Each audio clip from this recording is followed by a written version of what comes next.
You know what? I really take pride in my movie breakdowns. I really do try to break things down like a fraction, and I love this channel for that. You're not going to get that everywhere. And I feel like I have yet to really be challenged with a movie breakdown, maybe with American Psycho, but I just haven't had a lot thrown my way. In comes Memento for the breakdown. This movie was trying to break me down during the breakdown. Oh, Christopher Nolan.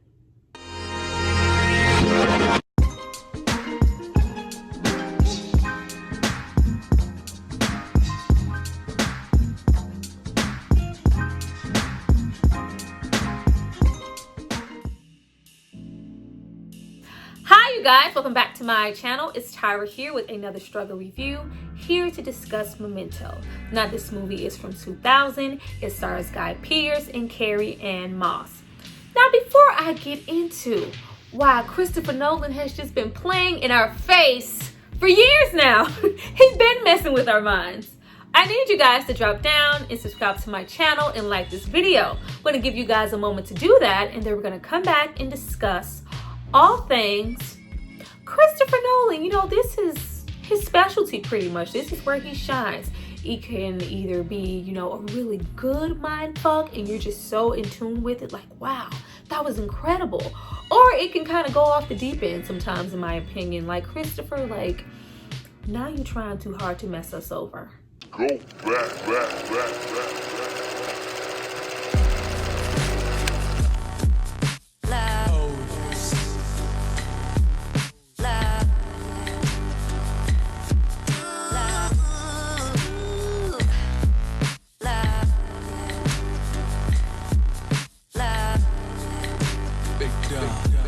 Now that you guys have hopefully subscribed to see more of me, let's get into this video. But before we jump into the video, I have to give a shout out to the person who paid for and requested this movie.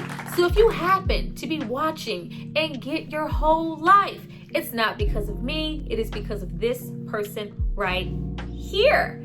Thank you so much for supporting me and paying for this content. You are greatly appreciated.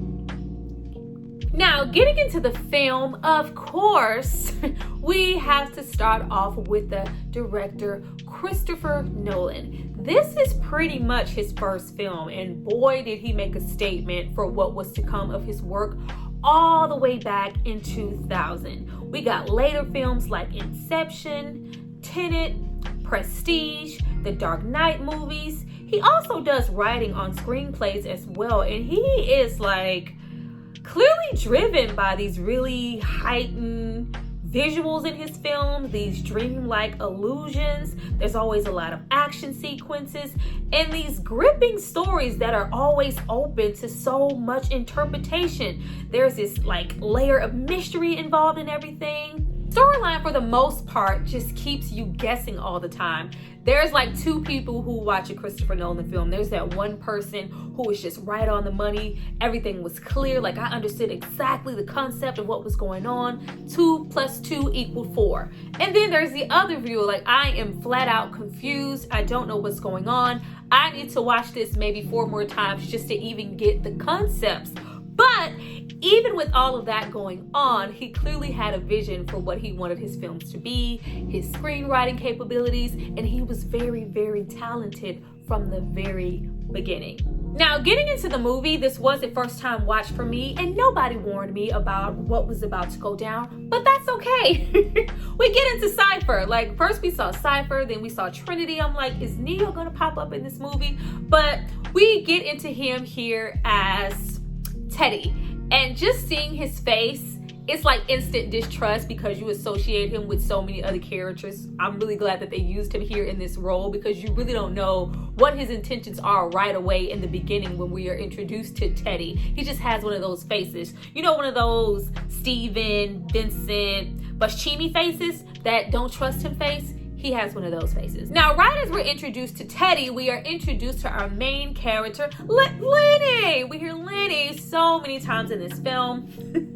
Now, Lenny is living in a hotel. He has short-term memory loss. He can only remember memories from the past. So anything that happens within that day, within that moment, is almost immediately forgotten. So Lenny has to take Polaroid pictures of items, of people, to remember what to do for himself on a day-to-day basis that he might forget either in that moment or the following day, and also take a picture of every single person he might encounter, from friends to hotel management, because he's going to immediately forget about them. Now, for whatever reason, this particular moment is telling him that Teddy is the one who committed the crime against his wife, at which he blows Teddy's brains out. Now, as if that wasn't shocking enough, I was very much so focused on that, but what I was more focused on was the whole imagery of the situation. We have the Polaroids, everything's kind of running backwards, the gun going back into the hand, and then we're kind of starting over. It was very much giving that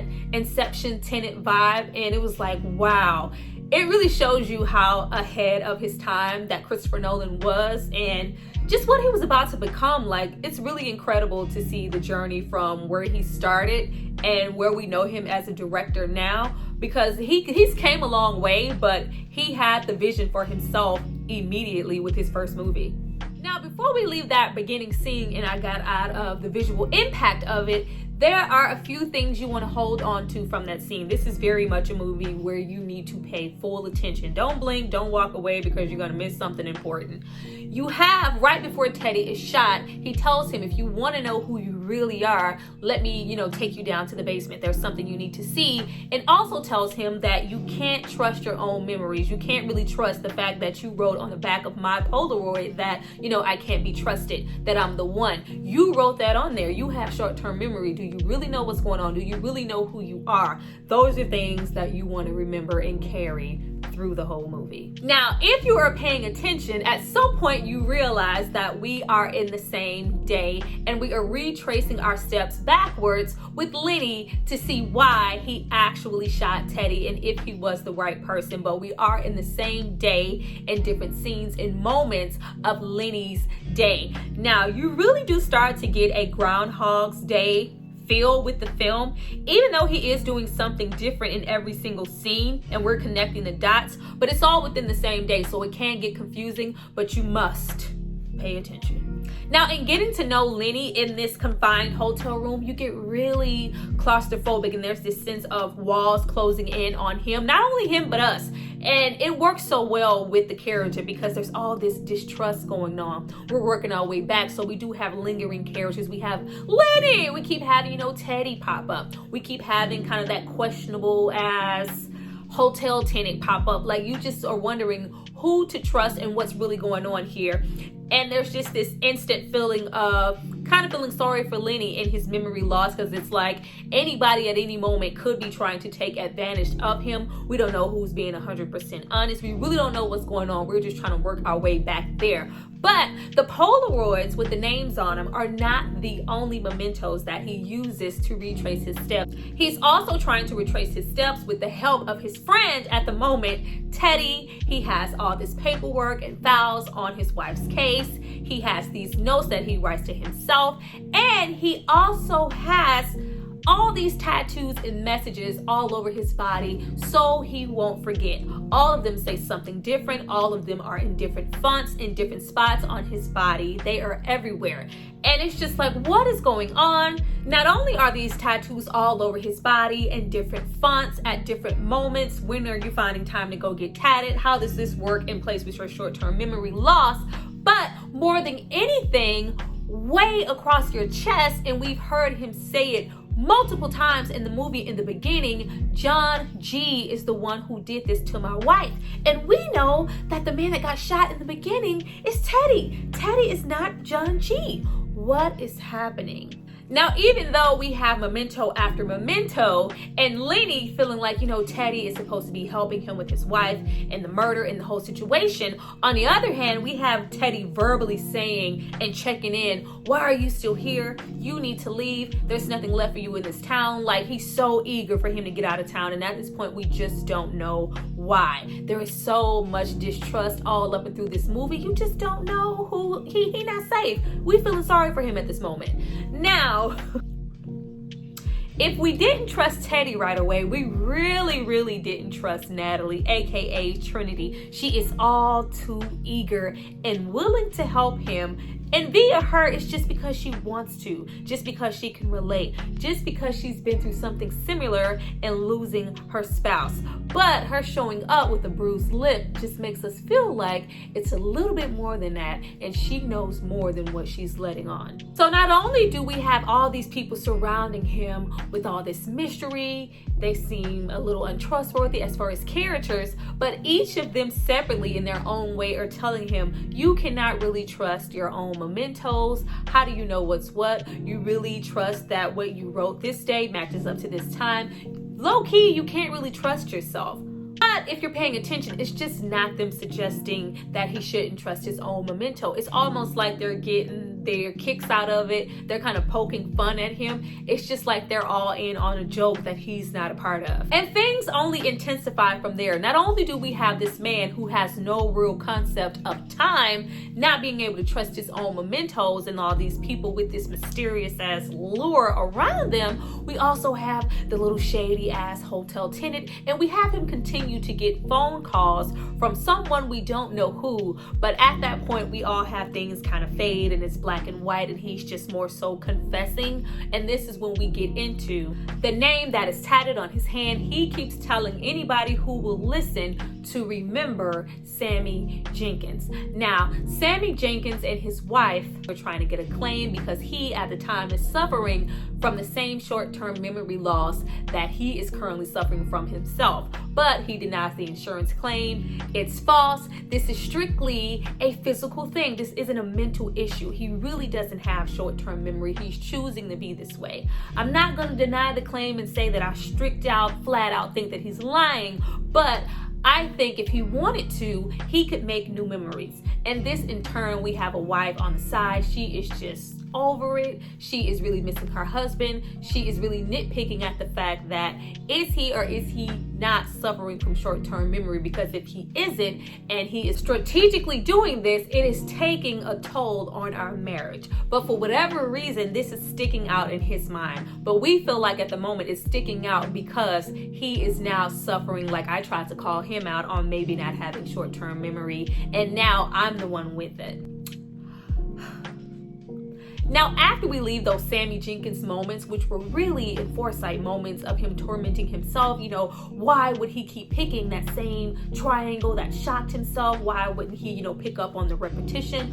Why? Deal with short-term memory and stay in that state. Why wouldn't you choose something different? Get with the repetition. Get with making a different choice. Why would you want to deal with this?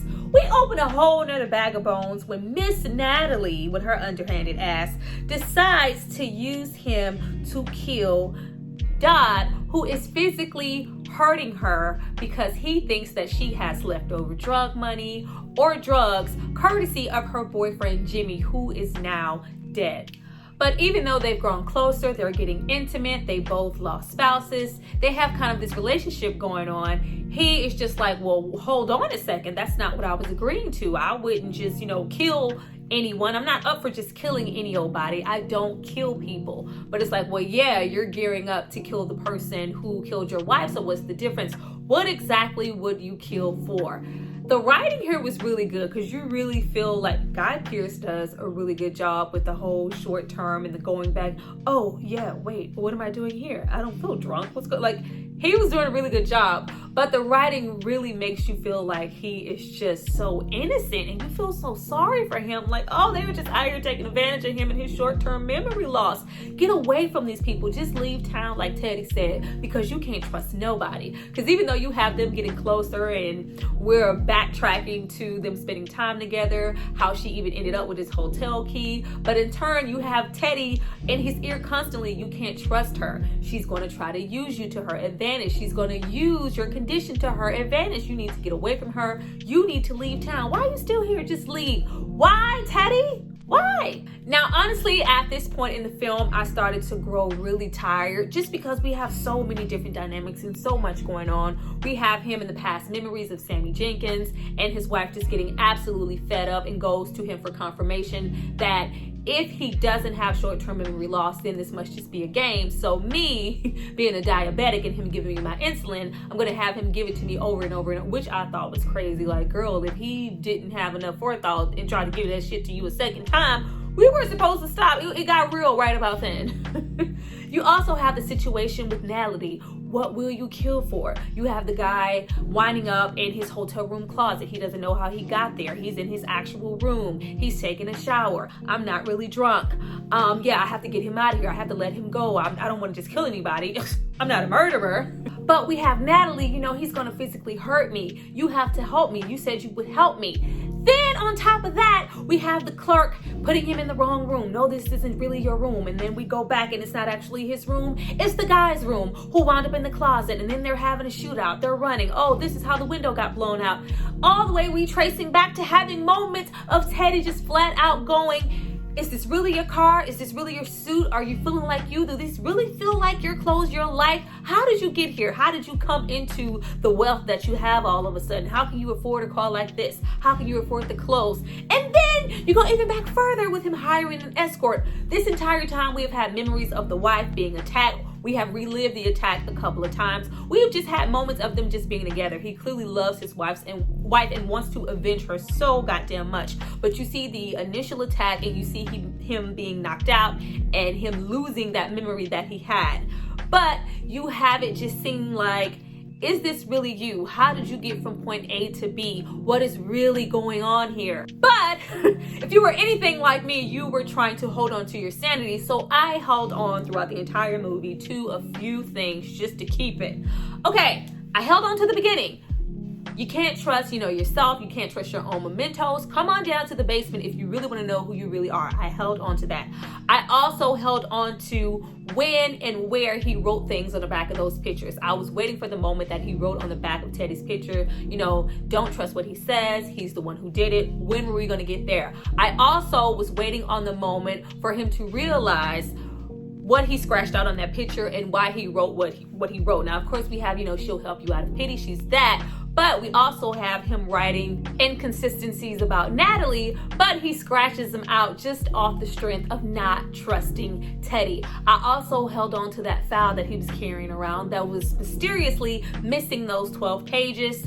And I also held on to those Sammy Jenkins flashbacks. It seemed like a whole different person. He looks different all the way, from his hair, his clothing, and just his whole vernacular. It just seems like a false person. And I also held on to the moment that he hired that escort, the whole bra, the bear, her favorite book, her brush situation, to the moment of him burning those things. Why would you burn those mementos, the last of you have of your wife, you love her so much. These are things that you have to remember her by. Why would you burn those if there wasn't this sense of completion? Things just weren't making sense because at that point you hadn't found her murderer, right?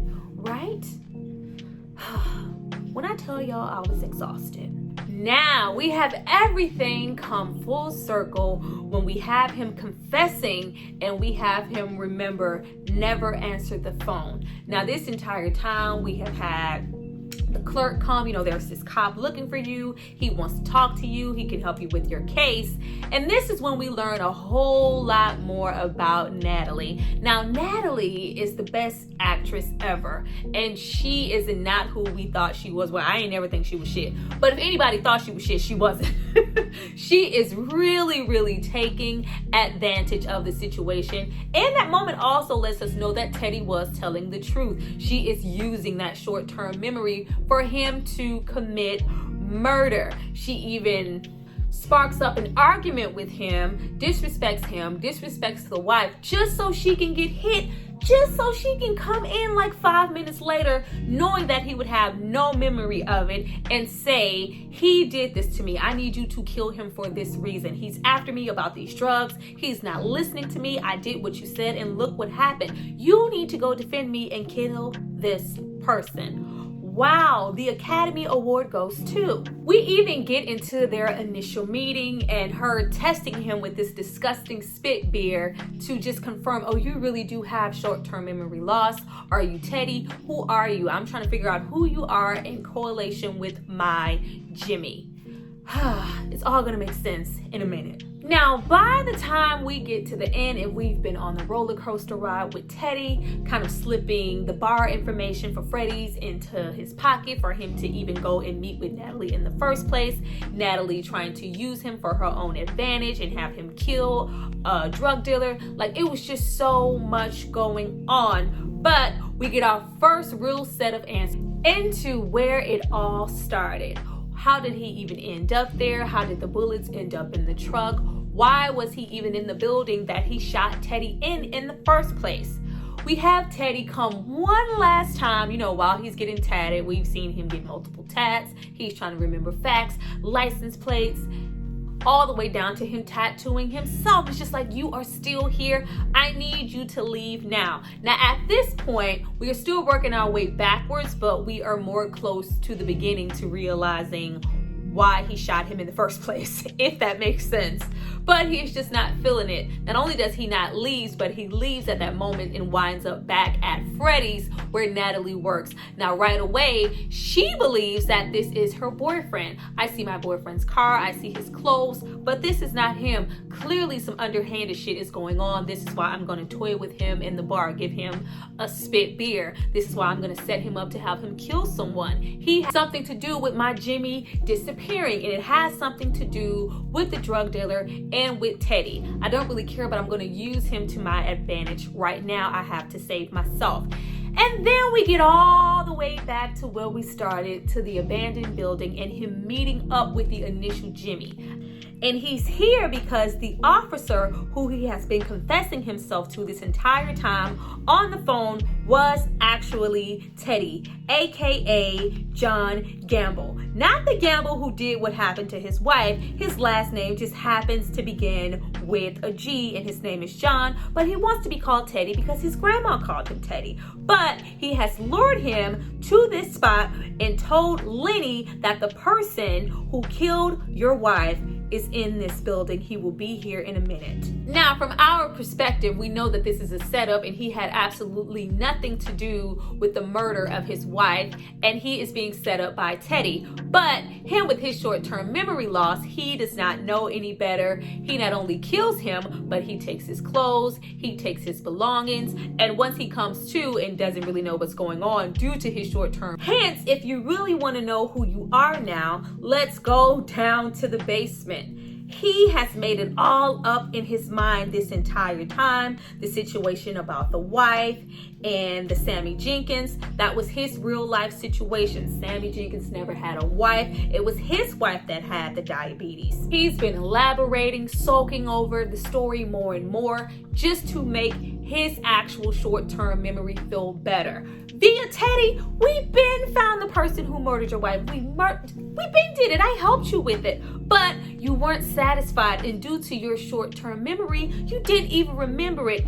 And for the most part, what you thought was going to happen, that you were going to instantly get your memory back, this was going to give you some form of gratification, it never happened. Not only did you not remember it, it didn't change anything for you. You didn't get your memory back. So why not use that, not only to my advantage, but use it to get some money on the back end? You know, I'm trying to help you out, your friend Teddy. You know, I choose to be here and be on the merry-go-round of assisting you in helping to find your wife's murderer, even though we've done that already. So why not use this moment of you choosing to be this way to my advantage and get some money on the side? But I've been here. I've been the one helping you. I'm on your side. But you're the one here. You want to stay here. You took the 12 cages out. Rather than deal with the reality and move on, you would prefer to stay here and forever be on the hunt for your wife's killer. At which he just can't take it and he kills him. Now, of course, with the ending of the film, we are left with the question of, does he really suffer from short-term memory loss? What was it all for? If they already, found the wife's killer, what's really going on here? Me personally, I feel like it was a choice. I feel like when he was referring back to Sammy Jenkins, if you really wanted to get above this physical thing, because there isn't really mentally anything wrong with you. You are physically doing this to yourself.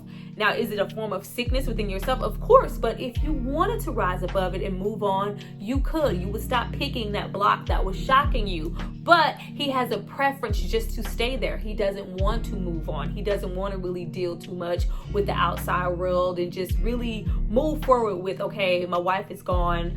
I killed the person who did it. What do I do now? What does me leaving town really look like? So rather than deal with that, he is mentally conditioned to have that short-term memory, and it's all pretty much self-inflicted in my opinion. Because if I stop dealing with short-term memory loss, then I have to deal with not only my wife being gone and her murder and the fact that I got revenge not really satisfying me, then I have to deal with the other questionable decisions I've made. I've killed people. I've killed Teddy. I've been living a whole freaking double life. I can't deal with all of that. So you know what? I'm going to stay in my Memento bubble. Well, you guys, that was my review for Memento, and I really honestly hope you understood what I was saying. Just thinking about it right now, I don't even know what I said, but it made sense in my mind. Please drop down and tell me if you've seen this film and if you understand what I'm trying to say, and if you understood the breakdown. Did I help you out at all with anything in the film? Did I answer any questions? Or did I just make stuff worse? You know, I'll take that too. I look forward to reading you guys' comments. I see you guys next time for my next video. Bye.